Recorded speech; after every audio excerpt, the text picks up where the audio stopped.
talked about one Clinton. Let me shift quickly to the other Clinton, Sure. who in fact is a woman who wants to rule the world as we speak.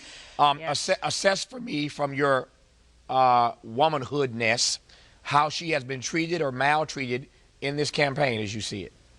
Yeah, I think she's had a difficult road, and obviously there are many ways in which her troubles have nothing to do with her gender, and there are other ways in which I think they have everything to do with her gender, and I'll give you some examples.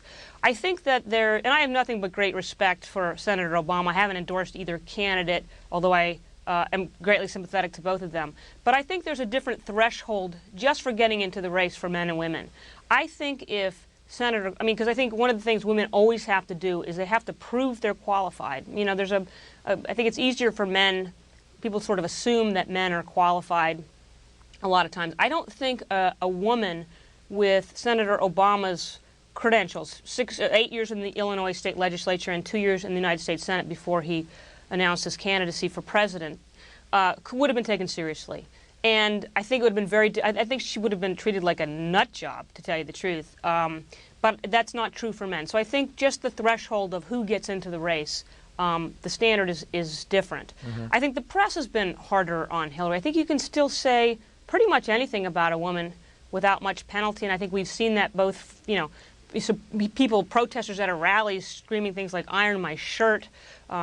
You know, General Merrill McPeak, a former chief of staff of the United States Air Force and a senior advisor to Senator Obama, said all kinds of, I think, undeniably sexist things about Senator Clinton.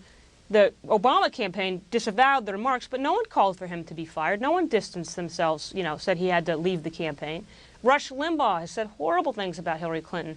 And, you know, Rush Limbaugh says horrible things about a lot of people, but nobody reacted to the really sexist nature. He said, does America really want to watch a woman get old before our eyes? As if men don't age in the White House, by the way. So I just think all those things are kind of undermining of her candidacy and her campaign. And, you know, look, there's plenty of other things that have nothing to do with gender, but I think as we look back on this, well, one of the things that we will, I think, realize is that there are still a lot of obstacles. Some of them are overt, some of them are more insidious, that make it harder for women to succeed going forward. I was in a conversation yesterday, Dee Dee, speaking of going forward, just trying to think aloud about what happens if Hillary Clinton doesn't pull this off. If she isn't the nominee, right, if she doesn't get elected, I'm trying to just think, and I'm just curious to your take on this, trying to think of what other woman in the entire country is remotely positioned at this point to make another serious run for the nominee of a major party anytime soon. And I, quite frankly, can't think of a single woman. Right. I think it's tough. I've played the same game of you know, female presidential candidate roulette. I think Kathleen Sebelius, the governor of Kansas, is somebody who could potentially be a presidential candidate. She's been a terrific governor of a red state. She served as insurance commissioner before that, was in the state legislature before that. She's the kind of person, she might need one more step of national security credentials because women do have to be more credentialed than men, I think, just to get into the race. I think there are some interesting women in the United States. Then I think Kay Bailey Hutchison could end up as a vice presidential, certainly I think she'll be on a short list. Whether or not that translates into actually being chosen, you know, who knows. But I think she's another person who has very good credentials.